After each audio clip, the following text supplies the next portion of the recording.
Welcome to Regal Politics. I'm your host, Garrison Douglas. Good to be here. We got a great show planned for you all today. Now, we all know that I answer a lot of questions. It's what the show is based on. But you know what? We all know this. I also ask a lot of questions. Like, yeah, sea lions, sea cucumbers. Well, why no sea giraffes? I don't know.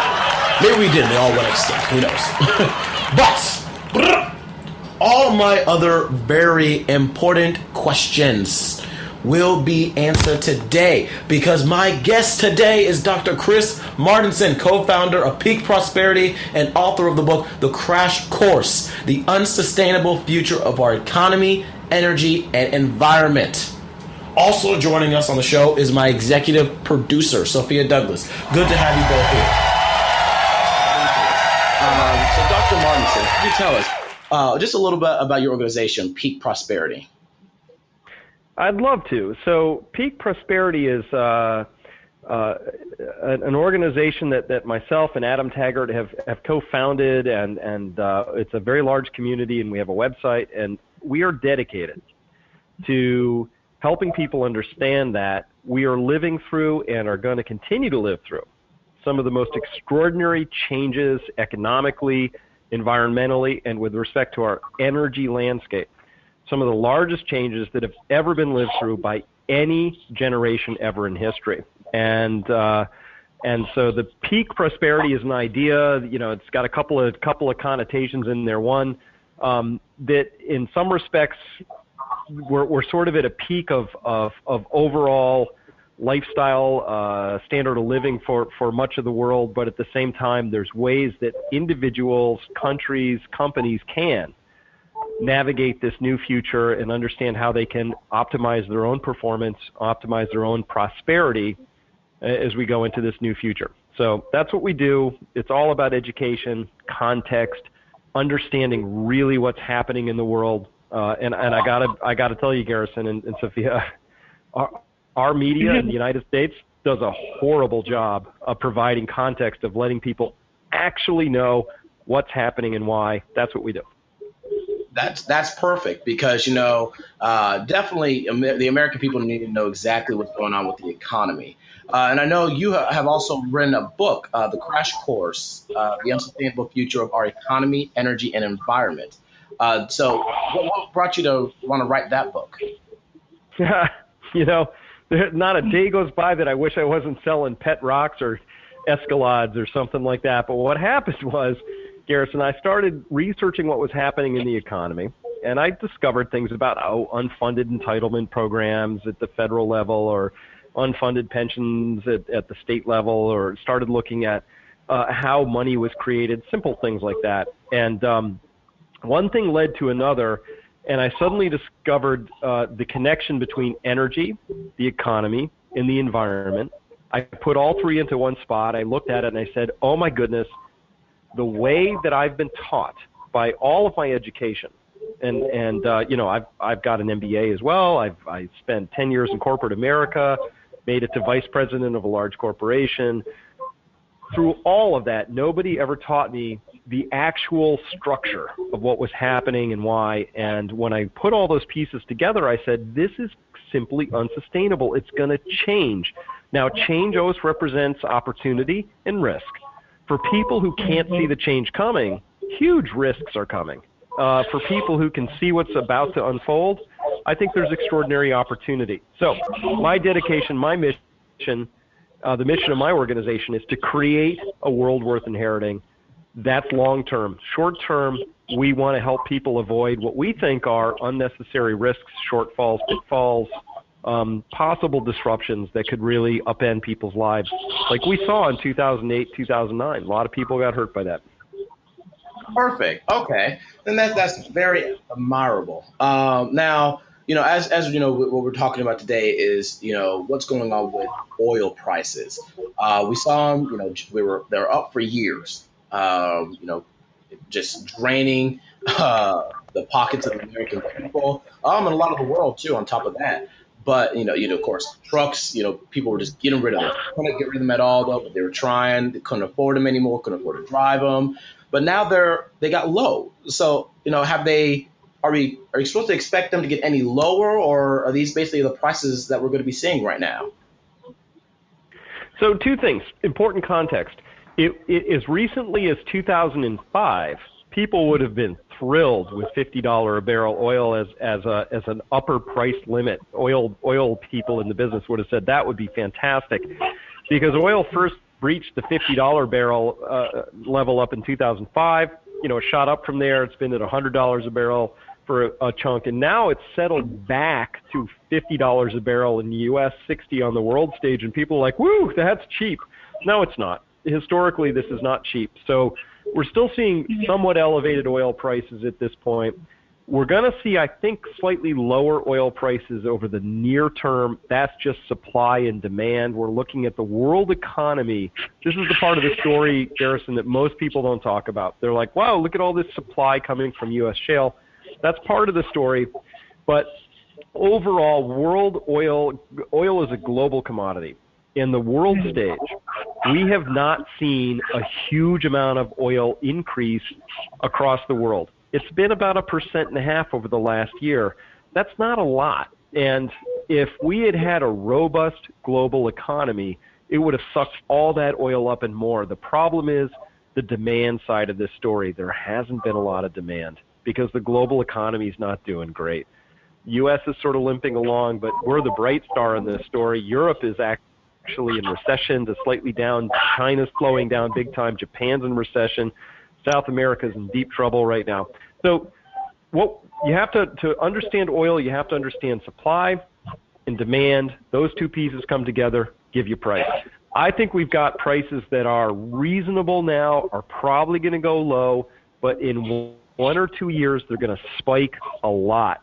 And the reason for that is that the oil companies have been absolutely slashing their exploration budgets. It's called capital expenditures. The CapEx, or capital expenditure budgets, just eviscerated, just destroyed. So we're going to see a lot of projects not get done this year, as we saw last year. And in 2 years, 1.5, 2 years, we're going to find that oil supplies are now really, really tight. And the only thing, and this is the bummer in this story, the only thing that can prevent oil from spiking a year or two from now is if the global economy is in worse shape, so that the supply shortfalls are met by an even larger demand shortfall. That's what we're seeing in the space right now.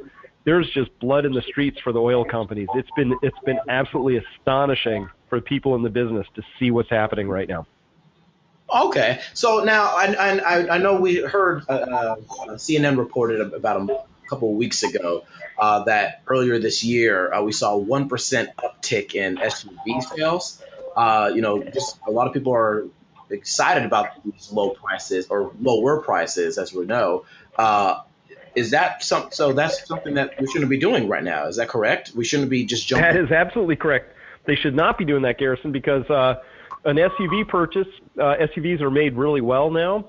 They last 15 years. To base a 15-year purchase on what oil has done in the last 6 months is not a smart decision.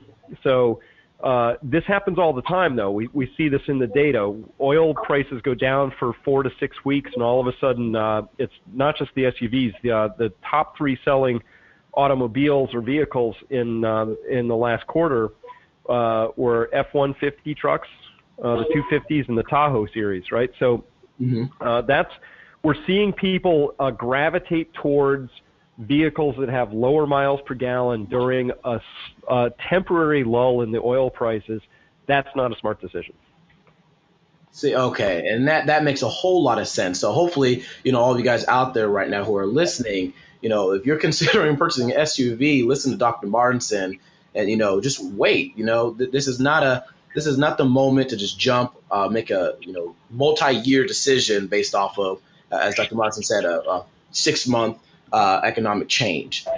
We don't know what it's going to look like in the future, the exact numbers. But as Dr. Martenson said, this is going to go up. So now the other reports we were hearing are that, I think you were going into a little bit there with the exploration, the oil companies. We also heard, though, that I guess with a lot of excess oil being around, that these oil companies were also getting rid of their workers who are part of the production, uh, which are outraging, a lot of these workers. Is this something where, where should we, what can we do to help these workers? Is there anything that we can do for these people, or is it just going to be, is this just a free market consequence? Unfortunately, Garrison, this is free market consequences right now. So here's the thing. West Texas Intermediate crude is the U.S. blended crude, and that's what's priced at about $50 a barrel. Actually, it closed today at $48 and change. Right now, for the oil workers in the United States, whether you're working in the Bakken field up in North Dakota, the Eagleford field down in Texas, or you're the Woodford field somewhere out in Oklahoma, these fields where we have these shale oil plays, the minimum that I've seen that's necessary to have those be economic plays is for the oil companies to be receiving close to $75, maybe $80 a barrel for the oil that they're producing. And they're not getting that right now. In fact, in the Bakken today, they're getting closer to $30 a barrel, not the 48 I just told you about, because of difficulties in getting it from there, and they have to put it into trains. They can't put it into pipelines, and there's reasons why they're getting $30 a barrel. They need more than twice that amount for the drilling programs to make economic sense. Now, if the government wants to step in and say, "Hey, we'll drill, even though we're going to lose money doing it," like it's another Solyndra, but it's not solar this time; it's oil. That's a different story. But economically speaking, and this is, you asked, is this just sort of an economic happenstance? Yep, that's what's happening, right? We cannot drill into these shale plays at the current price of oil and make money. Nobody can. So guess what? The companies are dialing back as fast as they can. There's a little bit of a slowdown in how fast they're dialing back, even though it's been breakneck speed, because these companies have huge amounts of debt. They've got capital market requirements. They've got shareholders. They have all the usual financial considerations. But from an economic standpoint, every single new well that's drilled is losing more money for these companies at the current price of oil. The only thing that can fix the job losses is a higher price for oil, period. That's it. Okay. Oh. So now I'm gonna jump in here for a minute. okay, go ahead, Sophia. Oh, I'm sorry. Sorry. Yeah, I've been listening, and forgive me. I am just kind of a novice, so I'm really fascinated with all the things that the knowledge that you have about this issue. But I'm curious, kind of with what's been going on with the translation of the lower oil prices, hence the lower gas prices. There's been reports that the stock in airlines has gone up, but we haven't seen the translation to lower airline tickets despite these higher gas prices. Can you speak to that a little bit? Oh, certainly. So one of the great myths or fallacies that came with lower oil prices was that, hey, lower oil prices are going to be this huge boost to consumption because people are going to have more money in their pocket and they'll be able to spend that. That hasn't happened. And then the second thing that hasn't happened is what you're talking about, which is, you remember, it's not just the airline ticket prices, which had first fuel surcharges that were applied, and then some of those got wrapped into the ticket prices. You remember even FedEx, United Parcel Service, had these other fuel surcharges that they wrapped in starting about 2 years ago. And now that oil prices have come down, those have not been unwrapped from the prices of those services. So what happened was corporate America found a way to charge people more money, and then they found people would pay more money. So it's a sticky price situation where once that sticky new price has been introduced, you find that it's very slow getting it, walked back down into the consumer's hands. But when oil prices go up, it's the opposite of a sticky price situation. Prices spike, and you pay the new higher prices. That's been sort of the experience that the consumer has been living with for a long time. And you and I, come on, Sophia, we expect it, right? Prices go up fast and they come down slow. We're just sort of conditioned like, oh, that's just how it is. It doesn't have to be that way to I think the spirit of your question. It shouldn't be that way. That if we're being charged more because fuel's high, when fuel goes low, we should be charged less.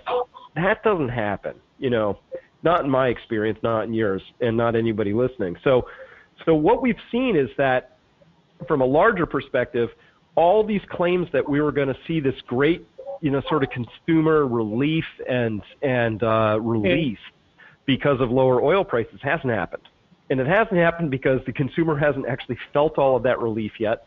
And the second reason it hasn't really happened at the economic level is that one man's gain is another man's loss. So one woman is earning more from selling expensive oil, and another woman is paying less at the pump. And so what happens is that when the oil price declines, all these companies that were earning, vast profits and, huge amounts of cash flows because of high oil prices, those all diminish. And then we find that other people, have more cash in their pocket. So it's actually a wash. It's just a wash. And we've been seeing that happen all over the place. So that washing effect has not been well talked about in the media. It's only really been talked about from, look at all the positives on this. There's a negative on it too, right? So if one person's earning, half what they used to, and somebody else is paying half of what they used to at the pump, that's a wash. Okay, I appreciate that. And I was just going to add on to what you were saying. I'm in agreement with you. I think this is what I've seen as someone who's worked a little bit with journalism and in the media. The media coverage of this whole, the volatility of the oil prices and such, I just think it's been oversimplified. No one has really wanted to dig into the nuances and the complexities of this issue. It's a big one. And I think that's disappointing to me, just as a consumer and as someone who does read the news and, I watch CNN. And again, it's just very oversimplified. Everything's black, white, all or nothing. There's never no one's willing to really dig deeper into, like you said, these context issues, because they're pretty complicated. I agree, but here's the thing: they're not too complicated. People can understand them. It takes a little bit of time, but it's important. It's really important. The price of oil affects everything in your life. It affects the train ticket prices, the amount you put in the gas tank, the airline ticket price you pay. Those are the obvious things. Less obvious: oil is a huge component of the price of food. It is a huge component of even your insurance costs. It's literally baked into everything. So something that important, I would hope people would want to spend some time on, but you're right. The media has simplified it, re-simplified it, and then stripped all the context out to the point that most people I talk to actually have no clue what's happening, but they think they do because they've been watching these things that are so dumbed down that I think Homer Simpson would be able to follow them, no problem. But it's really, this is here's the thing, if you ever watch the movie The Matrix, Neo at one point starts to see the Matrix and he's able to see the computer code and he can see everything. My invitation to people all the time is this: just look around you and ask how many things in your life got there without oil being involved. And the usual answer is zero. I can't find anybody who can ever say, here's something. This has got here. My desk got here without any oil. It's like, nope, not possible. It's in everything. And so the invitation is to understand the role of energy. It's everything. And this is such a critical concept for understanding both where we are today, the decisions you want to make as a consumer today, and what you expect the future to turn out to be tomorrow. And here's my prediction. People are going to find that there's going to be an energy shock in a couple of years because we are not investing in producing more oil today because it doesn't make economic sense to do so. But it makes social sense to do so. It makes political sense to do so. But we are run by money these days. And money says, doesn't make sense. So we're not going to do it. So we're going to have an energy shortfall.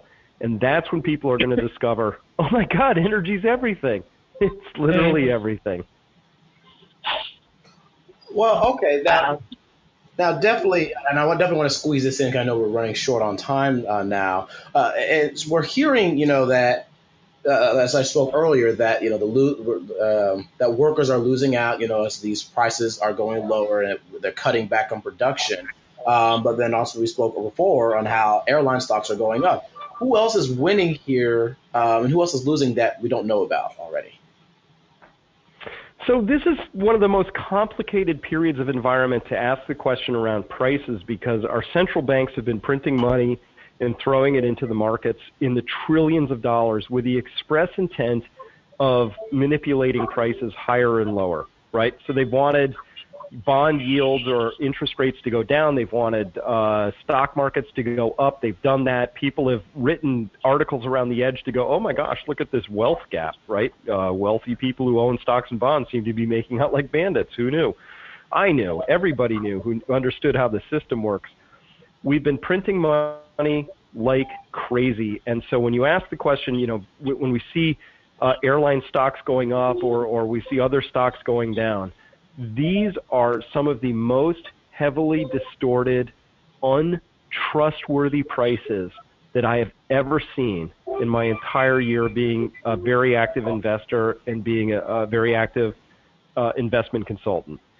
We are seeing some extraordinarily difficult times where if you're a saver, you have been punished. If you're a saver, what can you get on a CD, a one-year CD at a bank? Zero. What do you get if you put money into a treasury bill today? Zero. What does it mean when you save money and you get zero? That's a pretty strong statement right there.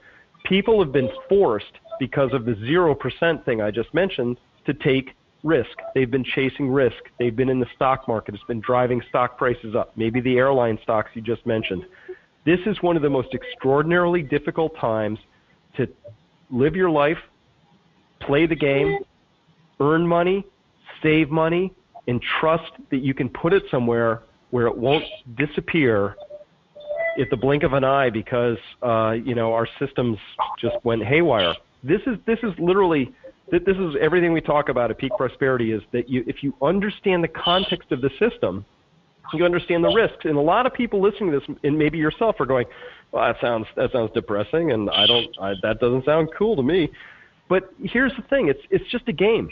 It's a game to the people who set it up. It's a game to the people who play it.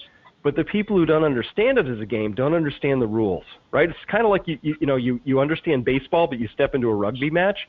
It would behoove you to understand that you're playing rugby, right? Totally different game, different rules, right? There are rules to the monetary game. That's what we explain in the book, The Crash Course, also the video series, The Crash Course, is if you understand how money is made, if you understand how resources, oil, energy, things like that, map into money, if you can see those pieces come together, then you have a chance at understanding, A, what's happening today, and B, most importantly, predicting what's going to happen in the future. Not predicting like, I'm going to guess the lottery tomorrow or something like that, but just having a general sense of where things are going and where they probably aren't.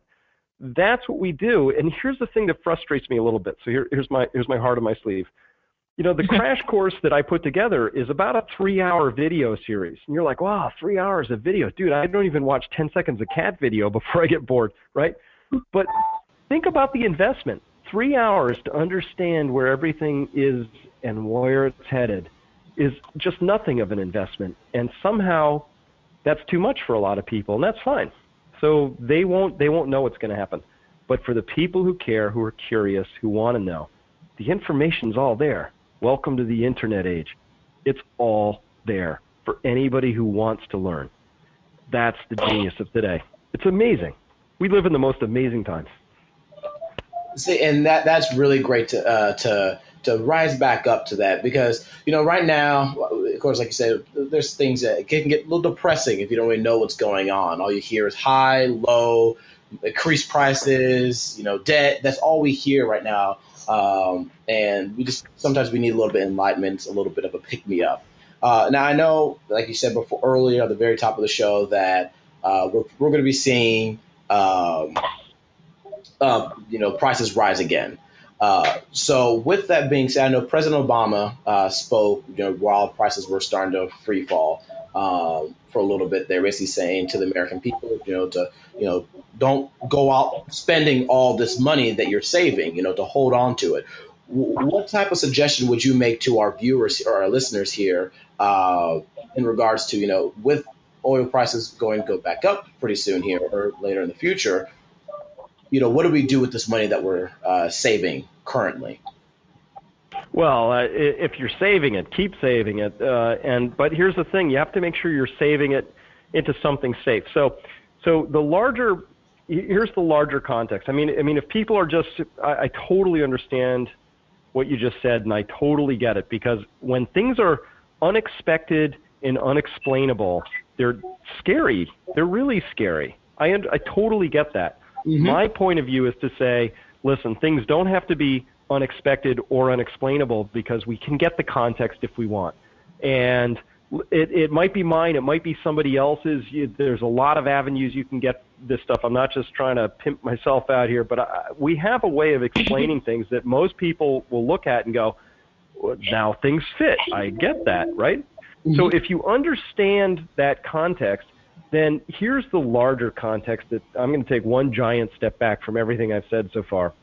History has been just full of examples of this. Roman times, Weimar Germany times, Argentina 2001, where people experienced these moments, average people, middle class, poor people, they experienced these periods of history, and they would call them extraordinary periods of wealth destruction. Right now, Venezuela, the middle class is being destroyed in Venezuela. It's extraordinary. And so people look at that in Venezuela and they go, oh my God, I'm just completely at the victim of circumstances. I'm just being crushed. What's actually happening when you take that giant step back with me is you understand it's not a wealth destruction that's happening. It's a wealth transfer.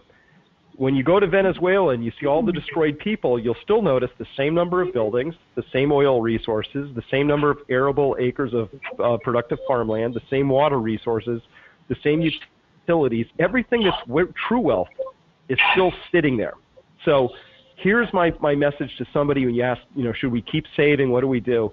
Is to understand that, yes, you should continue to save. Don't get into debt or bad debt, unproductive debt during a period that we're in. But we're in a period where there's going to be a wealth transfer. And you're either on the one side of the line where you got your wealth transferred to somebody else, or you're on the other side where the wealth was transferred to you. It wasn't a destruction. It was a transfer. Wealth is being transferred at an extraordinary clip today from the middle and lower classes to the upper classes, and there's ways that people can avoid that. And the very first thing is you got to make sure you understand the game. Second thing, you got to make sure you're not playing the game the wrong way. So you got to understand the rules. Again, we're playing rugby here. And then the third thing is everybody can save, but you don't necessarily have to save in dollars in a bank account, because that's a guaranteed loser right now. There's other ways to save. There's gold, there's silver, there's paying down your whatever loans you have outstanding, there's investing in real estate if you can do that. There's a variety of things you can do, but my advice to anybody, if I only had 10 seconds, would be don't spend anything you don't have to on something you don't absolutely need. This is not the time for that. Excellent. Well, thank you, Chris, or Dr. Martenson, for coming on. It's definitely a pleasure to have you here. Everyone, definitely, if you want a place to go to or a book to read that's nonpartisan and it's going to talk to you about the economy and the environment, pick up today the Crash Course. I have it right here next to me. I just started reading it about a couple of days ago. Great book, chock full of solid facts. It's a great book. So definitely pick it up today. I got mine off Amazon, but definitely pick it up wherever you can get it. All right. Thank you, Dr. Martenson, for being here. Garrison, Sophia, it's been my pleasure. It was a pleasure for us as well, Dr. Martenson. Anyways, that's all the time we have, everyone. This is it for Regal Politics.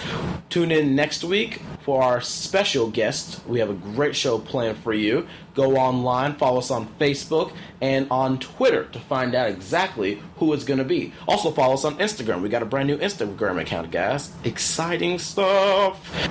Now, as always, here it is, your Regal moment. And now a message from Hillary Clinton. Good evening. Hello. Hello. I'm Hillary Clinton. Tonight, I'm speaking to you not as Secretary of State, or as a senator, or as a First Lady, but as a relatable woman on a couch. Hello!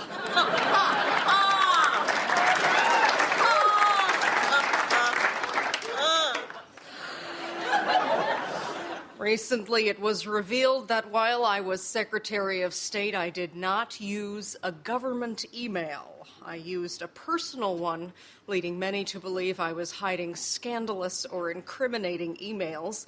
And to those people, I'd like to say, nice try.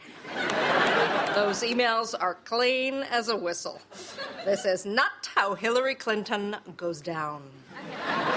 I mean, what did you think my email said? Hi, it's Hillary. I really screwed up on Benghazi today. Please. I wasn't born yesterday. I was born 67 years ago, and I have been planning on being president ever since. There will be no mistakes in my rise to the top if I decide to run. Who knows?